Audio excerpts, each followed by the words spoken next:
Hi అండి, ఈరోజు వీడియోలో కస్టమరు బ్లౌజ్ హైట్ పెంచమంటే ఫ్రంట్ పార్ట్లో ఎక్కడ పెంచాలి, ఎక్కడ పెంచితే బ్లౌజ్కి ఏం ప్రాబ్లం రాదు, ఎక్కడ పెంచితే ప్రాబ్లం వస్తుందో చెప్తాను. ఫస్ట్ 1 మీటర్ లైనింగ్ తీసుకుని తడుపుకుని ఆరబెట్టుకుని ఐరన్ చేసుకున్నానండి. 4 ఫోల్డింగ్ చేసుకున్నాను, ఎందుకంటే మనం హ్యాండ్స్ కట్ చేయాలి కదా. 4 ఫోల్డింగ్ చేసుకుంటే ఒకేసారి 2 హ్యాండ్స్ కట్ అవుతాయి. కింద ఎడ్జెస్ అనేవి కరెక్ట్గా రావడానికి ఒక లైన్ అయితే వేశాను. తర్వాత ఎక్స్ట్రా ఖర్చు కోసం 1/2 ఇంచ్ తీసుకున్నానండి, ఎందుకంటే మనకి సెల్ఫ్ పైపింగ్ వేయమన్నారు అందుకుని. ఇప్పుడు మనం తీసుకున్న ఆది బ్లౌజ్లో హ్యాండ్ హైట్ ఖర్చులతో కలిపి మార్కింగ్ వేయండి. కింద ఖర్చులు వదిలేసాను, పైన ఖర్చులతో కలిపి ఇలా మార్కింగ్ వేసాను. వేసిన తర్వాత బ్లౌజ్ని ఇలా ఉల్టా తిప్పేసేయండి. ఇలా ఉల్టా తిప్పేసుకుని పైన షోల్డర్ కుట్టు దగ్గరించి సైడ్ జాయింట్ ఫస్ట్ కుట్టు వరకు ఎంత వచ్చిందో చూడండి. పైన షోల్డర్ కుట్టు దగ్గరించి సైడ్ జాయింట్ ఫస్ట్ కుట్టు వరకు ఎంత వచ్చిందో చూడండి. ఇక్కడ చూడండి, సైడ్కి ఎక్కడైతే కుట్టు ఉందో అక్కడ పైన షోల్డర్ కుట్టు దగ్గరించి సైడ్ జాయింట్ ఫస్ట్ కుట్టు వరకు నాకు 8 ఇంచులు వచ్చిందండి. 8వ నెంబర్ తోటి ఆర్మ్ లూజ్ వస్తే చంక డౌన్ 3.5 పెట్టుకోవాలి. ఇలా స్కేల్ తోటి స్ట్రేట్గా లైన్ వేసేయండి. ఇక్కడ కూడా 3.5 పెట్టుకుని ఇలా క్రాస్గా 8 ఇంచులకి మార్క్ వేయండి. ఇలా క్రాస్గా 8 ఇంచులకి. తర్వాత హ్యాండ్ లూజ్ కూడా ఒకసారి చెక్ చేసుకోండి. మనం తీసుకున్న ఆది బ్లౌజ్లో హ్యాండ్ లూజ్ ఎంత వచ్చింది ఏంటనేది. హ్యాండ్ లూజ్ తర్వాత కూడా మార్కింగ్ వేసిన తర్వాత ఇలా క్రాస్గా లైన్ వేయండి. ఇలా క్రాస్గా లైన్ వేసుకుని ఎక్స్ట్రా ఖర్చు కోసం 2 ఇంచులు తీసుకోండి. ఇప్పుడు స్ట్రేట్గా చూసుకోండి. స్ట్రేట్గా చూసుకుని ఆర్మ్ లూజ్ ఎంత వచ్చినా పర్లేదు, సగానికి ఫోల్డ్ చేసుకోండి. ఇక్కడ 3.5 ఉందో లేదో చెక్ చేసుకోవాలి. ఇలా స్ట్రేట్గా చూసుకుని సగానికి ఇలా ఫోల్డ్ చేసుకుని ఇక్కడ ఒక మార్కింగ్ అయితే వేసేసుకోండి. వేసుకున్న తర్వాత ఇలా స్ట్రేట్గా లైన్ వేసేసుకోండి. వేసుకుని ఇలా క్రాస్గా పావుతొక్కో 2 ఇంచులకి అయితే మార్కింగ్ వేసుకోండి. పావుతొక్కో 2 ఇంచులు. షోల్డర్ దగ్గర ఏ సైజు వాళ్ళకైనా 1 ఇంచే. ఇప్పుడు కర్వ్ స్కేల్ తీసుకుని నీట్గా కర్వ్ అనేది తిప్పేసుకోండి. ఇలా నేను చూపించినట్టు నీట్గా కర్వ్ తిప్పేసుకుని ఇలా మళ్ళీ ఉల్టా చేసుకుని మళ్ళీ ఇలా షేప్ ఇచ్చేసేయండి. కర్వ్ తిరిగిన చోట ఒక 1/2 ఇంచు లోతు, ఆర్మ్ లూజ్ దగ్గర నుంచి మన వైపుకి 1 ఇంచు. మళ్ళీ కర్వ్ స్కేల్ తీసుకుని నీట్గా ఇలా కర్వ్ అనేది తిప్పేసుకోండి. ఇలా నేను చూపించినట్టు నీట్గా కర్వ్ తిప్పేసుకుంటే సరిపోతుంది. అంతే. ఇప్పుడు ఎలాగైతే మార్కింగ్ వేసామో సేమ్ అదే విధంగా కటింగ్ చేసేసుకోండి. ఓకేనా? మార్కింగ్ చేసినట్టే కటింగ్ అనేది చేసుకోవాలి. కటింగ్ చేసుకున్న తర్వాత ఇదిగోండి ఇలా నీట్గా ఇలాగా కటింగ్ చేసేసుకోండి. సైడ్కి నాకు కొంచెం అతుకులు పడతాయండి. సో పైన మనకి కరువు తిరిగిన చోట క్లాత్ మిగులుతుంది అనమాట. ఆ క్లాత్తో జాయింట్ వేసుకోవాలి. ఇలా నీట్గా ఇలా కట్ చేసేయండి. ఇక్కడ మిడిల్లో ఒక చిన్న టక్ తీసేసుకోండి. 2 లేయర్స్ని సపరేట్గా తీసేసుకుని లోత్ అనేది కట్ చేసుకోండి. ఇలా లోత్ అనేది నీట్గా కట్ చేసుకోండి. ఇలాగ అంతే. ఇది ఒక మార్కింగ్, అడుగు భాగంలో ఒక మార్కింగ్ అయితే వేసేసుకోండి. సో దీన్ని తీసి పక్కన పెట్టేద్దాం, ఇంకా దీంతో పని లేదు. తర్వాత సైడ్కి నాకు అతుకులు పడతాయని చెప్పాను కదా, ఇక్కడ కట్ చేసేసుకుంటే ఈ అతుకులు వేసుకోవచ్చు అనమాట. సో ఇది కూడా అయిపోయింది. ఇప్పుడు నెక్స్ట్ వచ్చేసి బ్యాక్ పార్ట్, అదే విధంగా మనకి ఫ్రంట్ పార్ట్. బ్యాక్ పార్ట్లో హైట్ పెంచమన్నారు కదా, అయితే 14.5 ఇంచులు చేయమన్నారండి. అంటే వాళ్ళది 13.5 ఉంది, 14 ఇంచులు రెడీ అయిన తర్వాత. ఓకేనా? ఫోల్డింగ్ అనేది మన వైపుకు ఉండాలి. ఇలా ఫోల్డింగ్ అనేది మన వైపుకు ఉండాలి. ఇలాగా కోరాస్ అనేవి ఆపోజిట్లో పెట్టుకోండి. ఇలాగ ఫోల్డింగ్ అనేది మన వైపు పెట్టేసుకుని కోరాస్ అనేవి ఆపోజిట్లో పెట్టుకోవాలి. ఎల్ స్కేల్ తీసుకోండి. ఇలాగ ఎల్ స్కేల్ తీసుకుని స్ట్రేట్గా ఇలా లైన్ వేసేసేయండి. ఎక్స్ట్రా ఖర్చు కోసం 1/2 ఇంచు. అయితే వీళ్ళంతా తీసుకోమన్నారు 14.5 కదా, 14.5కి మార్కింగ్ వేసుకోవాలి. 14.5కి ఒక మార్కింగ్ వేసుకుని ఎక్స్ట్రా ఖర్చు కోసం 1/2 ఇంచు. ఇలా స్ట్రేట్గా ఇక్కడ కూడా లైన్ వేసుకోండి. వేసుకున్న తర్వాత మనం తీసుకున్న ఆది బ్లౌజ్లో వీపు పార్ట్ హైటు తెలుసుకుంటే నెక్ డీప్ అనేది ఆటోమేటిక్గా వచ్చేస్తుంది. వీళ్ళు హైట్ పెంచమన్నప్పుడు నెక్ కూడా దింపమన్నారండి, అందుకని దింపుతున్నాను. లేదంటే నెక్ అనేది పైకి వెళ్ళిపోయినట్టు అనిపిస్తుంది అనమాట వాళ్ళకి. ఇది డీప్ నెక్ బ్లౌజ్ అండి. ఆర్మ్ లూజ్కి 1 ఇంచ్ కప్పితే చెస్ట్ వస్తుంది. 8 ఇంచులకి ఒక 1 ఇంచ్ కప్పితే 9 ఇంచులు. ఎక్స్ట్రా ఖర్చు కోసం 2 ఇంచులు. ఈ కింద కూడా అంతే, 9 ఇంచులు. ఎక్స్ట్రా ఖర్చు కోసం 2 ఇంచులు. ఇలాగా మళ్ళీ స్కేల్ తీసుకుని స్ట్రేట్గా ఇలా లైన్ వేసేసేయండి. ఇలా స్ట్రేట్గా లైన్ వేసేసుకోవాలి. ఎక్స్ట్రా ఖర్చు కోసం 2 ఇంచులు తీసుకోండి. ఇప్పుడు నెక్ వచ్చేసి ఇక్కడ చూడండి, ఈ చెస్ట్ అనేది ఇలా కూడా చూసుకోవచ్చు అనమాట. కానీ అందరికీ సెట్ కాదు. ఇది ఉక్స్ పెట్టేసుకుని బాడీ మీదకి వెళ్ళిన తర్వాత ఎలా ఉందో అలా చూసుకుంటేనే సెట్ అవుతుంది. ఇప్పుడు వచ్చేసి నెక్ విడత ఎంత ఉందో చూసుకోండి. నెక్ విడత వచ్చేసి 2.5 ఇంచులు పెట్టుకోవాలి. ఈ సైజు వాళ్ళకి 36వ సైజు కదా, 2.5. ఎక్స్ట్రా ఖర్చు కోసం 1/2 ఇంచు.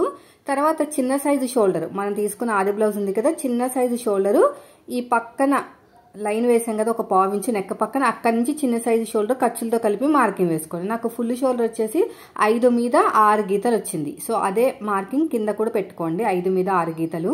చంక డౌన్ వచ్చేసి 6 ఇంచులు తీసుకోండి. చూద్దాం, 8 ఇంచులు కదా, 6 ఇంచుల కన్నా కొంచెం తక్కువే సెట్ అవుతుంది. అంతగా చెస్ట్ మార్కింగ్ మ్యాచ్ కాకపోతే కిందకి పైకి దింపుకోవాలి. ఇలా ఎల్ షేప్ ఇచ్చేసేయండి. ఈ కార్నర్ దగ్గర 1 పావు కన్నా కొంచెం ఎక్కువ తీసుకోండి. 1 పావు తీసుకున్నా కూడా ప్రాబ్లం లేదు. కర్వ్ స్కేల్ తోటి ఇలా నీట్గా కర్వ్ అనేది తిప్పేసుకోండి. నెక్ డీప్ దగ్గర మాత్రం 3 ఇంచులు తీసుకోండి వెడల్పు. పైన 2 పావు తీసుకున్నాం కదా, కింద 3 ఇంచులు తీసుకుంటే సరిపోతుంది. షోల్డర్ దగ్గర కావాల్సినంత ఖర్చు వదిలేసుకుని గీతకి నుంచి కొలుచుకోండి, మీకు తెలిసిపోతుంది వచ్చిందా రాలేదా అనేది. సో 8 ఇంచులకి మ్యాచ్ అవ్వాలన్నమాట. ఇలాగా చూసుకుంటూ వెళ్తే 8 ఇంచులకి అయితే మ్యాచ్ అవ్వాలి. చూసుకుంటున్నాను అనమాట, కొంచెం మ్యాచ్ అవ్వలేదు, కరెక్ట్గా ఉందా లేదా అన్ని వైపులా, మన చెస్ట్ మార్కింగ్ కరెక్ట్గా ఉందా అన్నీ చెక్ చేసుకుని మాత్రమే మార్కింగ్ అనేది చేసుకోవాలన్నమాట. కొంచెం పైకి అనుకుంటే సరిపోతుంది లైట్గా. నేను చెప్పాను కదా 8 ఇంచులు అనేది 8వ నెంబర్ వచ్చింది కాబట్టి చంక డౌన్ అనేది 6 ఇంచుల కన్నా ఒక 2 గీతలు అనేది తక్కువ ఉంటుంది అనమాట. నాకున్న ఎక్స్పీరియన్స్తో చెప్తున్నాను. 7 ఇంచులు వస్తే చంక డౌన్ వచ్చేసి 5.5 అలా ఉంటుంది అనమాట. 6 నెంబర్తో వస్తే పావు తక్కువ, అదే 5 పావు అలా ఉంటుంది. సో నెక్ డీప్ దగ్గర 3 ఇంచులు తీసుకోండి, మంచిగా రౌండ్ వస్తుంది. కర్వ్ స్కేల్ తోటి ఇలా నీట్గా కర్వ్ అనేది తిప్పేసుకోండి. ఇప్పుడు కాజా పట్టి వదిలేసి ఉక్సు పట్టి వరకు ఎంత వచ్చిందో చెక్ చేయండి. కాజా పట్టి వదిలేసి ఉక్సు పట్టి వరకు ఇలా పట్టేసుకుని ఉక్సు పట్టి వరకు ఎంత వచ్చిందో చెక్ చేయండి. మొత్తం కూడా కాజా పట్టి వదిలేసి ఉక్సు పట్టి వరకు నాకు వచ్చేసి 30 ఇంచులు దాకా వచ్చిందండి. 7.5 డాట్ కోసం 1 ఇంచు కాబట్టి 8.5. ఇదిగోండి 30 ఇంచుల కంటే తక్కువే ఉంది. సో 8.5కి మార్కింగ్ వేసాను. సగానికి ఫోల్డ్ చేసుకుని ఒక మార్కింగు, అటు ఒక 1/2 ఇంచు, ఇటు ఒక 1/2 ఇంచు. ఇక్కడ హైట్ వచ్చేసి 4 ఇంచులు. వీడియోని స్కిప్ చేయకండి. ఇప్పుడు మెయిన్ అదే టాపిక్. నేను బ్లౌజ్ హైట్ పెంచాను కదా, మరి అలాంటప్పుడు ఫ్రంట్ పార్ట్లో హైట్ అనేది ఎక్కడ పెంచాలి, ఎక్కడ పెంచితే బ్లౌజ్ పాడైపోతుంది, ఆ విషయాన్ని మీరు బాగా గుర్తుపెట్టుకోవాలి. ఇప్పుడు ఎలాగైతే మార్కింగ్ వేసామో సేమ్ అదే విధంగా కటింగ్ చేసేయండి. ఇలా నేను చూపించినట్టు నీట్గా కటింగ్ చేసుకుంటూ వెళ్ళిపోండి. వీడియో నచ్చితే మాత్రం ఖచ్చితంగా లైక్ చేయండి. యూజ్ అనిపిస్తే ఫ్రెండ్స్ కూడా షేర్ చేయండి. ఇలా నీట్గా కటింగ్ చేసుకుంటూ వెళ్ళిపోవటమే. ఇలా నీట్గా ఇలా కటింగ్ చేసుకుంటూ వెళ్ళిపోవాలి. ఇలా మొత్తం కూడా అంతే. ఈ సైడ్ కూడా అంతే. ఇక చిన్న టక్ ఇచ్చేసేయండి.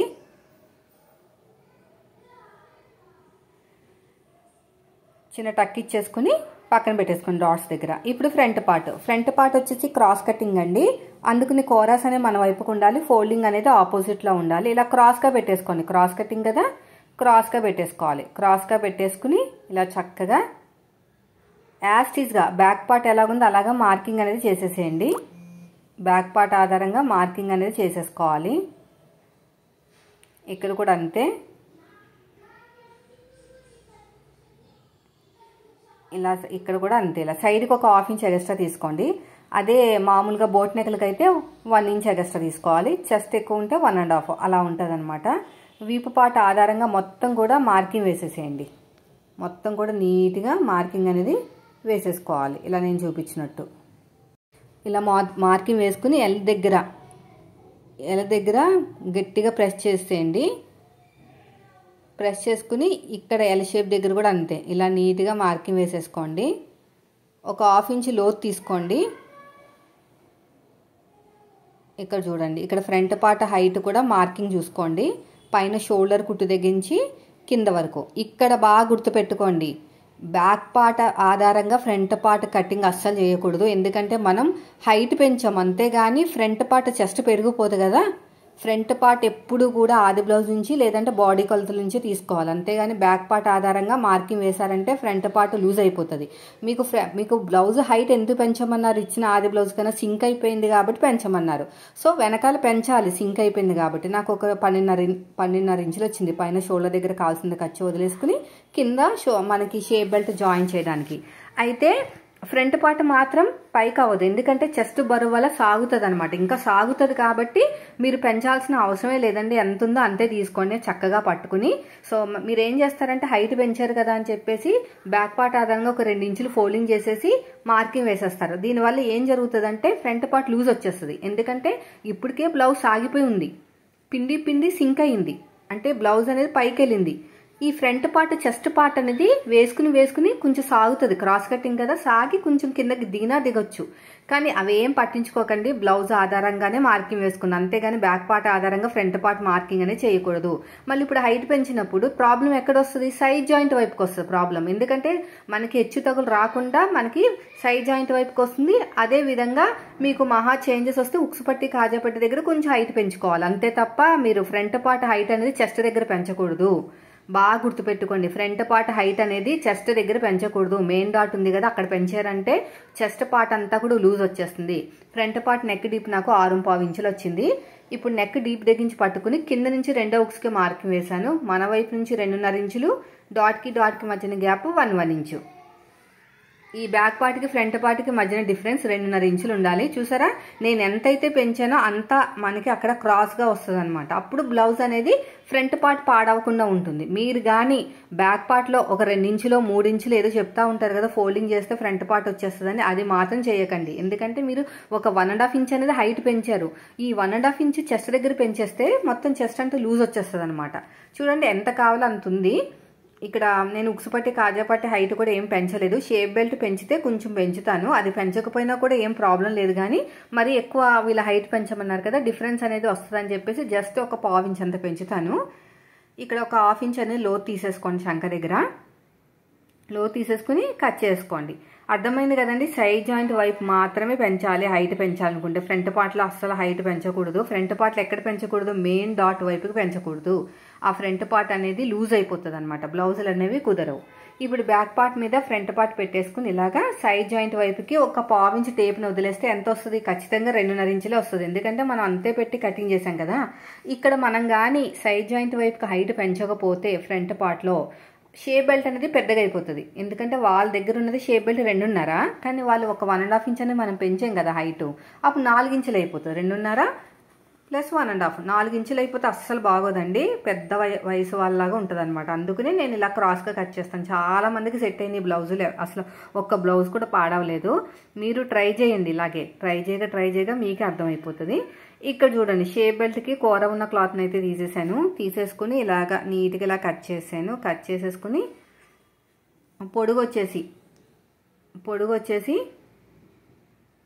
ఒక 10 ఇంచులకి అయితే 10.5 ఇంచులకి మార్కింగ్ వేసాను. 10.5 ఇంచులకి మార్కింగ్ వేసుకుని ఇక్కడ చూడండి ఒక 1/2 ఇంచ్ టేప్ని పైకి వదిలేయండి. నాకైతే 3 మీద 2 గీతలు వచ్చినాయి.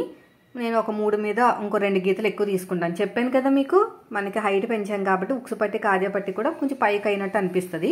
కానీ కొంతమందికి మాకు అంతే కావాలంటారు, పెంచకపోయినా పర్లేదు. నేను జస్ట్ లైట్ ఒక 2 గీతలు అంత పెంచుతాను. 3 మీద 4 గీతలు తీసుకుంటాను. ఇక్కడ 3 మీద 4 గీతలు తీసుకుంటున్నాను. ఇలాగా పొడుగు వచ్చేసి ఒక 10.5 ఇంచులు అలా తీసుకుంటున్నాను. ఈ సైడ్ జాయింట్ వైపుకేమో 2.5 ఇంచులు తీసుకుంటున్నాను. మెయిన్ డాట్ వైపుకేమో 2.5. ఇలా షేప్ ఇచ్చేసేయండి, అంతే. మనకి కరెక్ట్గా ఫిట్టింగ్ వచ్చేస్తుంది, ఎక్కడ కూడా కొంచెం కూడా మార్పు ఉండదు. సో మనకి ఇంకొక లేయర్ కావాలండి. షేప్ బెల్ట్ అయితే కట్ చేసాము, ఒక షేప్ బెల్ట్. మనకి ఇంకొక లేయర్ కావాలి, ఒరిజినల్ క్లాత్ కాకుండా లైనింగ్ క్లాత్. సో మన దగ్గర ఉన్న పీస్ తోటి అడ్జస్ట్ చేసుకోవచ్చు, లేదంటే వేరే క్లాత్ అయినా తీసుకోవచ్చు. సో అర్థమైంది కదా, మళ్ళీ చెప్తున్నాను, విసుక్కోకండి, పదే చెప్తున్నానని. బ్యాక్ పార్ట్లో హైట్ పెంచినప్పుడు ఫ్రంట్ పార్ట్లో చెస్ట్ దగ్గర పెంచకూడదు. ఒక రకంగా చెప్పాలంటే బ్లౌజ్ వేసుకుని ఫ్రంట్ పార్ట్ జారిపోతుంది, సాగిపోతుంది కూడా. చెప్పాలంటే సాగిపోయి మనకి కిందకి మళ్ళీ ఇంకా ఈ హైట్లు పెంచుకుంటూ పోతే మొత్తం బ్లౌజ్ అంతా పాడైపోతుంది అనమాట. అందుకనే ఫ్రంట్ పార్ట్ బాగుందని అడగాలి వాళ్ళని. బాగుంది అంటారు, జస్ట్ హైట్ ఒకటే పెంచమన్నప్పుడు సైడ్ జాయింట్ వైపు పెంచాలి, అంతే. అప్పుడు మీకు సైడ్ జాయింట్ చేసేటప్పుడు ఎక్కువ తక్కువ రాదనమాట. చాలా మంది చేసే పొరపాటు నాకు ఇప్పటికీ అర్థం కాదు, ఎన్ని బ్లౌజులు పార్ట్ చేసుకుంటారో. బ్యాక్ పార్ట్ని 2 ఇంచులు ఫోల్డ్ చేసేసి ఫ్రంట్ పార్ట్ మార్కింగ్ వేస్తారు. అలా ఎలా కుదురుతుందండి? ఇప్పుడు నేనే ఉన్నాను, నా హైట్కి తగ్గట్టు నాకు చెస్ట్ లేదు, నాకు చెస్ట్ తక్కువ, నేను హైట్ ఉంటాను 14 ఇంచులో 14.5 ఇంచులు. సేమ్ నా హైట్ ఉన్న వాళ్ళని తీసుకొచ్చి ఫ్రంట్ పార్ట్ వాళ్ళకి చెస్ట్ ఉంటుంది, అలాంటప్పుడు మారుతాయి కదా. సో లాజిక్ మిస్ అవ్వదు.